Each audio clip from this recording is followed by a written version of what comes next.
Vairagya. For the yogi and for the purpose of Patanjali's Yoga Sutra, Vairagya is an attitude. It's a necessary attitude. In fact, it's the most important attitude, I think, among certainly among the sadhus that I've lived with and the yogis that I've lived with over my lifetime. It's an attitude of dispassion. It's an attitude of being able to ignore pain and pleasure, to ignore them to the degree where they become equal, nameless pulls on one's awareness. The attempt to pull one's awareness into pain, the attempt to pull one's awareness into pleasure. Vairagya is this attitude of steadfastness that maintains one's awareness in the abhyasa, in the practice, in the focus on how the speech, whether the speech is articulate or mental, creates the objects of distraction. So this is how the Vairagya and the Abhyasa go together, that you cannot actually even separate them, and Patanjali certainly doesn't separate them, as he uses them almost as twins. Now, does that move you towards understanding this, or is it still too obscure? So there's a steadfastness in the one that is a part of what you're calling dispassion in the other. It's a dispassion where you do not allow yourself distraction. You cannot be distracted. Now, sometimes the way that this is, one would train for this is by the practice of austerities. And if there would be one way of describing the physical culture of yoga within the traditional communities of yogis, then that description of the physical culture would be austerities. Sitting among 5 fires, sitting naked in the snow, spending the night neck deep in a cold river. These kinds of austerities, fasting, the austerity of Mona, not speaking, this would be the description of activities that would contribute to the state of Vairagya, that one is no longer distracted by pairs of opposites, whatever those pairs may be. And when one is not distracted by the pairs of opposites, then one can remain focused on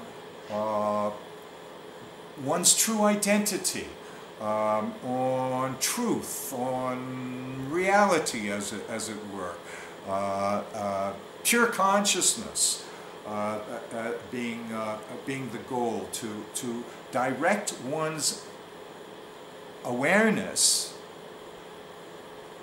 to consciousness through the means of speech.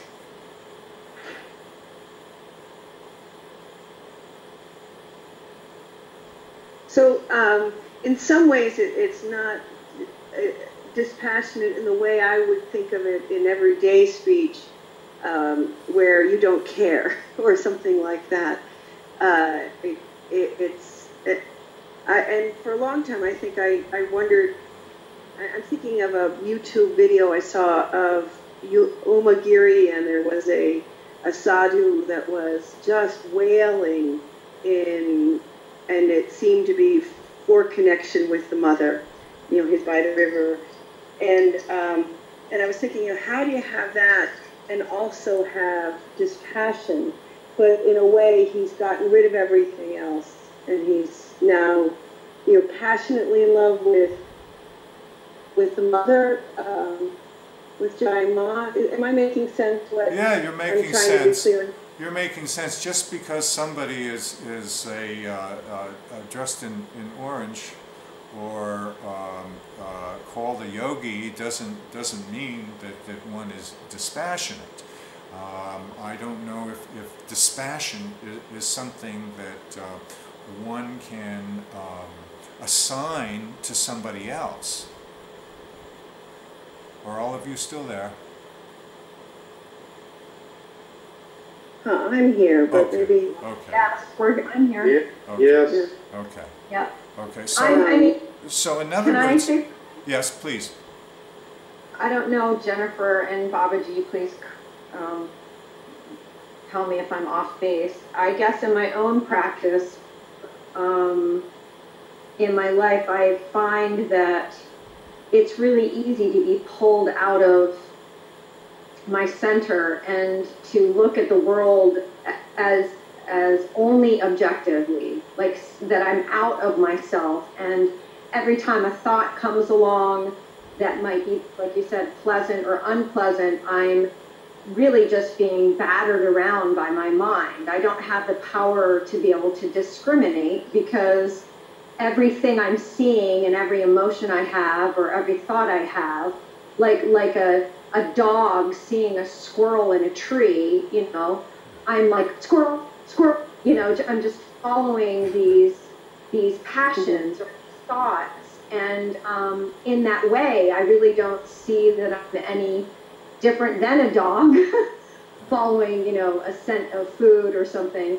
And through the practice of being able to pull back, that to me, that dispassion, I think of Shiva sitting on a mountaintop, his ability to see a bigger picture, that he can watch everything that's happening, but he doesn't have to be dragged around by his every thought and emotion and object that's interesting to his senses.